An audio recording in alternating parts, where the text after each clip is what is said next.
नमो नमः। आप सभी का स्वागत है भार्गव संस्कृत पाठशाला के इस यूट्यूब चैनल पर। हम लोग अपनी सीवीटी की तैयारी कर रहे थे, एमए संस्कृत की। ठीक है, एमए संस्कृत की तैयारी हम लोग की चल रही थी सीवीटी की। उसमें हम लोग की जो पहली इकाई थी वो पहली इकाई हम लोगों ने समाप्त कर लिया है। आज हम लोग अपनी इकाई तीसरी देखेंगे। इकाई तीसरी देखने से तात्पर्य यह है कि अभी इकाई 2 का हमने अभी बनाया नहीं है, तो जैसे ही इकाई 2 का बनाते हैं तो उसका भी वीडियो आप लोग के पास आएगा। अभी इकाई 3 हम लोग देखते हैं। इकाई 3 में आप सभी लोग देख रहे होंगे कि इकाई 3 जो है, उस इकाई 3 में संस्कृत काव्य शास्त्र छंद शास्त्र च, अर्थात इसमें हमको काव्य शास्त्र और छंद शास्त्र को देखना है, पढ़ना है, थोड़ा सा इसके बारे में चर्चा करनी। काव्य शास्त्र के इतिहास में आप सभी लोग देखते हैं जो काव्य शास्त्रीय आचार्य, उन काव्य शास्त्रीय आचार्यों के बारे में हमको पढ़ना है। काव्य शास्त्रीय आचार्य ने काव्य शास्त्र के विषय में अपना क्या क्या मत दिया है, उन मतों को भी पढ़ना है। उन काव्य शास्त्री आचार्यों में सबसे पहले जो आचार्य आते हैं, उस सबसे पहले आचार्य में आते हैं आचार्य भरत मुनि। कौन आता है? तो आते हैं आचार्य भरत मुनि जी।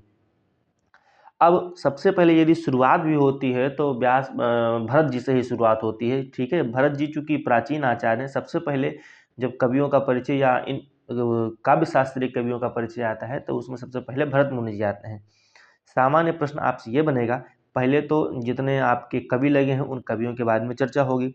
कवियों को हम लोग पढ़ लेंगे, कवियों की रचना क्या है, यहाँ से प्रश्न उठता है।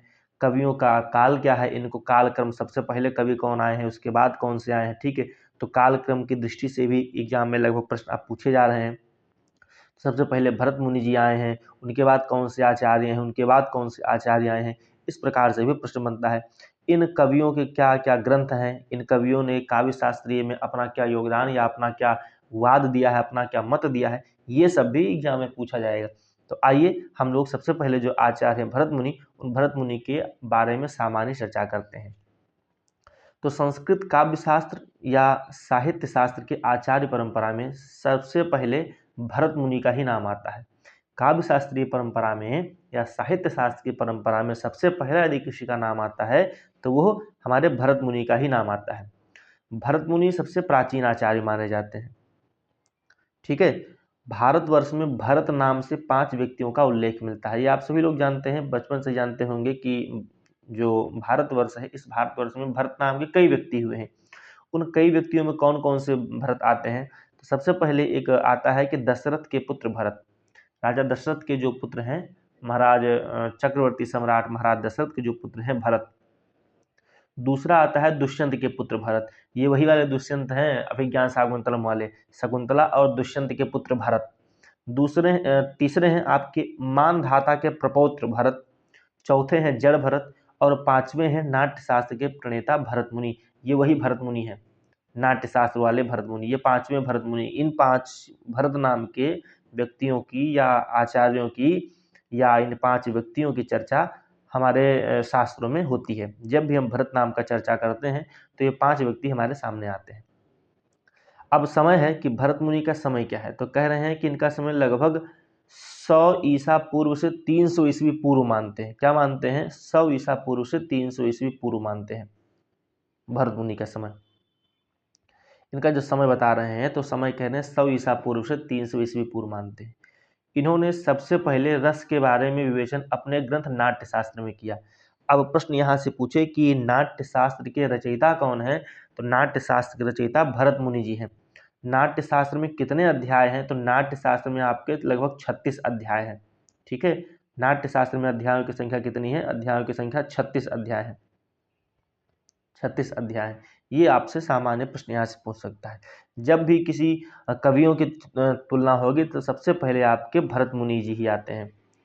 अब ये किस संप्रदाय के आचार्य हैं? तो ये रस संप्रदाय के आचार्य हैं। ठीक है, इन्होंने सबसे पहले रस के बारे में विवेचन किया। ये भी प्रश्न हो सकता है कि भरत मुनि किस संप्रदाय के आचार्य हैं?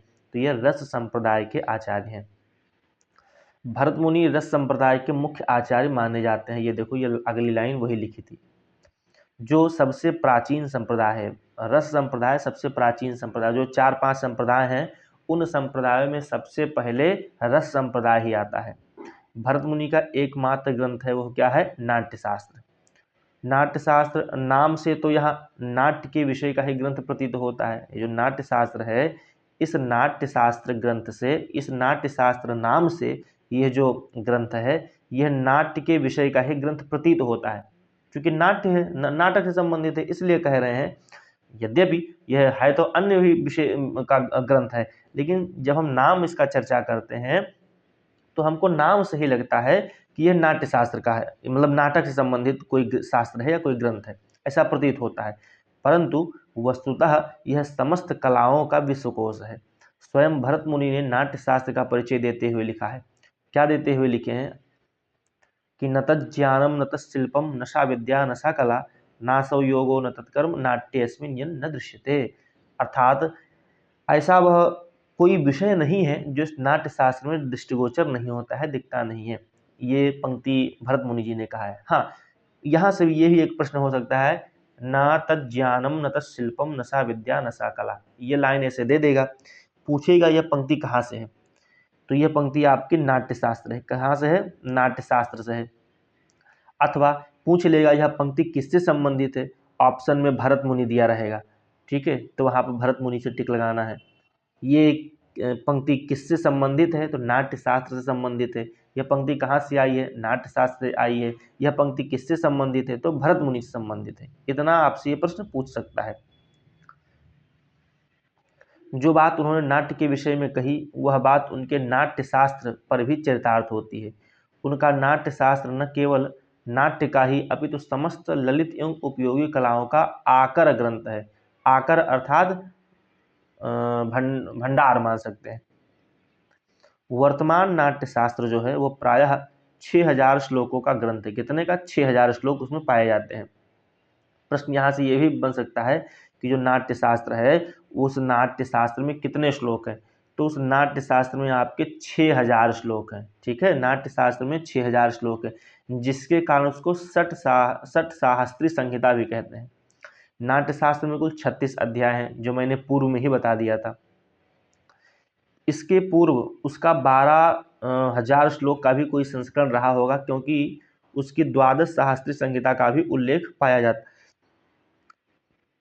इसमें ये बता रहे हैं कि अभी वाला जो नाट्यशास्त्र वर्तमान में जो भी हम लोग को प्राप्त होता है नाट्यशास्त्र, उस नाट्यशास्त्र में 36 अध्याय हैं और उस नाट्यशास्त्र में अभी में केवल और केवल 6000 श्लोक हैं, जिसके कारण उसको षट शास्त्री संहिता कहते हैं।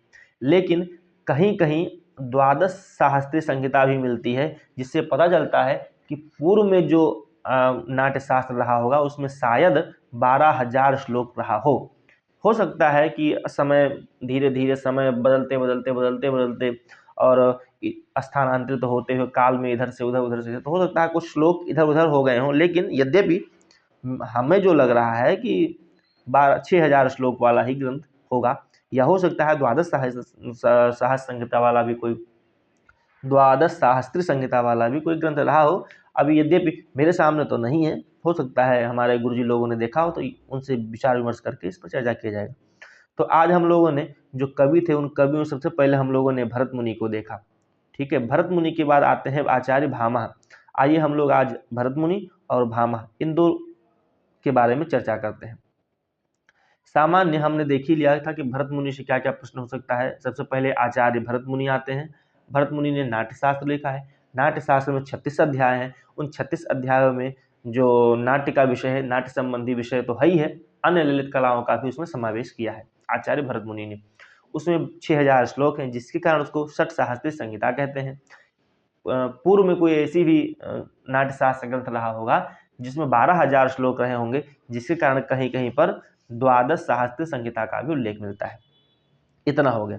अब दूसरे जो आचार्य हैं उन दूसरे आचार्य में हमारे सामने आते हैं आचार्य भामह। भामह अलंकार संप्रदाय के प्रवर्तक आचार्य के रूप में समादृत हैं। देखिए, सबसे पहले तो आया रस संप्रदाय। क्या आया? रस संप्रदाय। ठीक है, रस संप्रदाय, जिसके रचना जिस संप्रदाय के प्रवर्तक आचार्य के रूप में हमारे सामने भरत मुनि आते हैं। पहला संप्रदाय हो गया रस संप्रदाय। अब दूसरा संप्रदाय जो आता है हमारे सामने, वो दूसरे संप्रदाय है अलंकार संप्रदाय। क्या है? अलंकार संप्रदाय। इस अलंकार संप्रदाय के प्रवर्तक के रूप में कौन माना जाता है? इस प्रवर्तक आचार्य के रूप में आचार्य भामह माने जाते हैं। ठीक है, पहला प्रश्न तो यहीं से बनेगा कि आचार्य भामा किस संप्रदाय के प्रवर्तक आचार्य हैं, तो आचार्य भामा अलंकार संप्रदाय के प्रवर्तक आचार्य हैं। अलंकार संप्रदाय के प्रवर्तक आचार्य के रूप में इनको जाना जाता है। अगला प्रश्न यह है, यहाँ से बनेगा कि इनका ग्रंथ क्या है, तो इन्होंने काव्यालंकार नामक एक ग्रंथ की रचना की है। ठीक है, भामा अलंकार संप्रदाय के प्रवर्तक आचार्य हैं, ये लाइन इंपॉर्टेंट है। इन्होंने काव्यालंकार नामक एक ग्रंथ है, उस ग्रंथ की इन्होंने रचना की है। ये जो काव्यालंकार है ये शुद्ध काव्य शास्त्रीय ग्रंथ है। कभी कोई ये भी प्रश्न पूछता है कि काव्यालंकार जो ग्रंथ है वो किससे संबंधित है, तो काव्य शास्त्र से। काव्य का प्रथम लक्षण भामा ने ही दिया है। इन्होंने 38 अलंकारों का विवेचन किया है। ये जब अलंकारों की चर्चा होगी तो उसमें कई आचार्यों ने जो हैं उन्होंने अपने अपने मत में अनेक प्रकार के अलंकार माने हैं, जिसमें भामा भी आते हैं। और भामा ने 38 अलंकारों की चर्चा की है, 38 प्रकार की। ये कहाँ के निवासी हैं, तो आचार्य भामा कश्मीर देश के निवासी हैं। ये सब भी सामान्य प्रश्न पूछ सकता है कि भामा के पिता कौन थे, भामा कहाँ के निवासी थे। इनका समय बता रहे हैं 6ठी शताब्दी माना गया है। काव्यालंकार में 6 परिच्छेद हैं। ये लाइन यहाँ से इंपॉर्टेंट है कि काव्यालंकार जो है, इस काव्यालंकार में 6 परिच्छेद हैं। पूरे ग्रंथ में प्रायः 400 श्लोक हैं। इस ग्रंथ पर उद्भट ने भामह विवरण नाम की टीका लिखी है। प्रश्न यहाँ से ये बन सकता है कि जो काव्यालंकार है, काव्यालंकार किसकी रचना, तो पता ही चले कि भामा की रचना है काव्यालंकार। अब काव्यालंकार पर टीका किसने लिखी है, तो काव्यालंकार पर उद्भट नाम के आचार्य हुए हैं जिन्होंने भामह विवरण नाम की टीका लिखी है। क्या लिखी है, भामह विवरण नाम की टीका लिखी है, भामह विवरण। ठीक है, चलें आगे चलें। उनकी रचना काव्यालंकार के अंतिम पद्य से ज्ञात होता है। काव्यालंकार किसकी रचना, तो भामा की रचना काव्यालंकार जो है उस काव्यालंकार के अंतिम पद्य से ज्ञात होता है कि आचार्य भामा के पिता का नाम रक्रिल गोस्वामी या रक्रिल गोमिन था। क्या था, रक्रिल गोस्वामी या रक्रिल गोमिन। ये पाठ भेद मिलता है, कहीं रक्रिल गोमी और कहीं रक्रिल गोमिन नाम मिलता है। चलिए, काव्यालंकार किसकी रचना है, भामा की। काव्यालंकार में कितने परिच्छेद हैं, 6 परिच्छेद। लगभग कितने श्लोक हैं, 400 श्लोक पाए जाते हैं। काव्यालंकार पर भामा नाम की टीका किसने लिखी है, तो उद्भट आचार्य उद्भट ने लिखा है। इनका समय 6ठी शताब्दी है। इनके पिता का नाम रक्रिल गोमी या रक्रिल गोमिन था। इतना हम सभी ने देखा आचार्य भामा के बारे में। आज हम लोग यहीं आचार्य भामा पर हम लोग विराम लेते हैं। अगली कक्षा में हम लोग पुनः अन्य अगले जो आचार्य हैं दंडी इत्यादि उन पर चर्चा करेंगे। और यूट्यूब पे इस जो लेक्चर को आप लोग देखते हैं, अच्छा लगे तो लाइक करते रहिए, शेयर करते रहिए, और इच्छा हो तो सब्सक्राइब इत्यादि भी कर दीजिए। नमो नमः महादेव।